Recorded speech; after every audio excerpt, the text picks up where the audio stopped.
আমি এখন এসেছি ছাদে, শুধু দেখো ছাদে কি অবস্থা, বাপরে সারাদিন ধরে বৃষ্টি পড়ছে।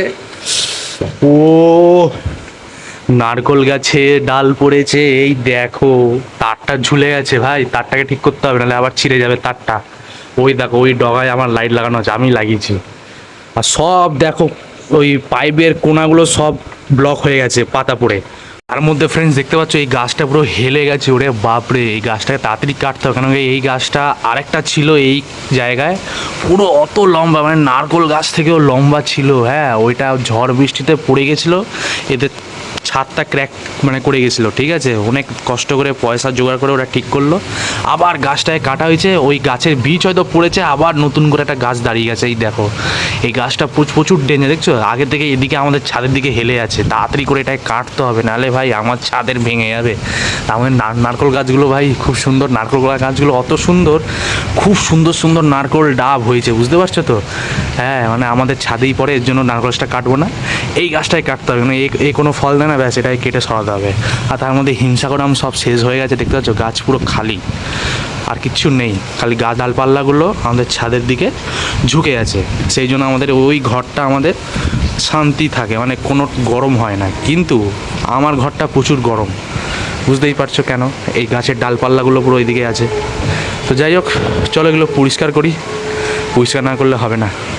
তার মধ্যে এই যে দেখো ফ্রেন্ডস, এই যে ফুটোগুলো দেখছো, এখানে এই পাতাগুলো পুরো জমে থাকছে, ব্যাস, আর জল পুরো এদিক সেদিক জল।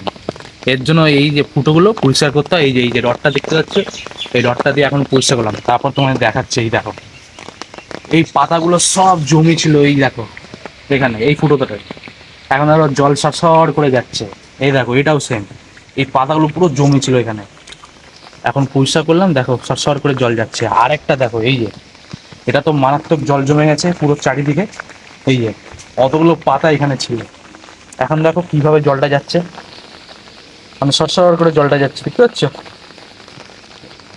তো ফ্রেন্ডস তোমাদেরও ছাদে এইভাবে থাকলে সঙ্গে সঙ্গে ছাদে ওঠো আর পরিষ্কার করো, না করলে কিন্তু হবে না, বুঝতে পারছো তো।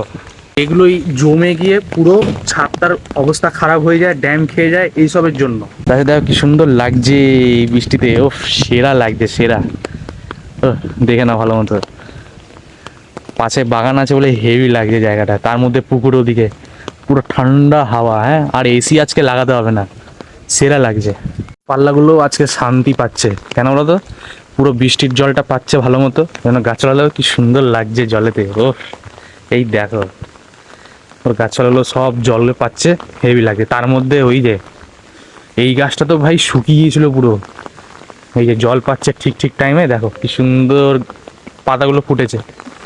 গুলিকে দেখো কত কষ্ট করে এই জানলার নিচে, হ্যাঁ জানলার উপরে সানসেটের উপরে ঘুমিয়ে আছে মোগলি, এই দেখো দেখছে মোগলি,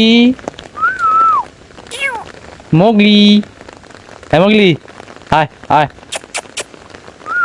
ওই দেখো পুরো ঠান্ডায় কনকনে ঘুমোচ্ছে ভাই। এরা অত কষ্ট হয়ে থাকে, এদেরকে এই যে মানুষরা যে ইট ছুঁড়ে মারে, খাবার দেয় না, হ্যাঁ কেন করে ভাই, এটা কি করেছে, এদের কোনোদিনও মারতে নেই, নাহলে ঠাকুর দেখছে ভাই। তোমাদের এই ভিডিওটা কেমন লাগলো প্লিজ কমেন্ট করে জানাবে। আর ছাদ তোমাদের ড্যাম খাচ্ছে এইসবের জন্য, জল জমে যাচ্ছে বলে। আমি যেভাবে বললাম বৃষ্টি পড়ার ঠিক মাঝখানে গিয়ে পাতাগুলো অন্তত পরিষ্কার করে নাও, আর একবার পাইপগুলো একবার দেখে নিও পাইপের মুখে কোনো মানে জাম আছে কিনা। তো তোমাদের ভিডিওটা কেমন লাগছে প্লিজ কমেন্ট করে জানাবে, সাবস্ক্রাইব করো আর লাইক করো, আর এরকম ভিডিও যদি আরও দেখতে চাও তাহলে সাবস্ক্রাইবটা করো। চলো রাখলাম।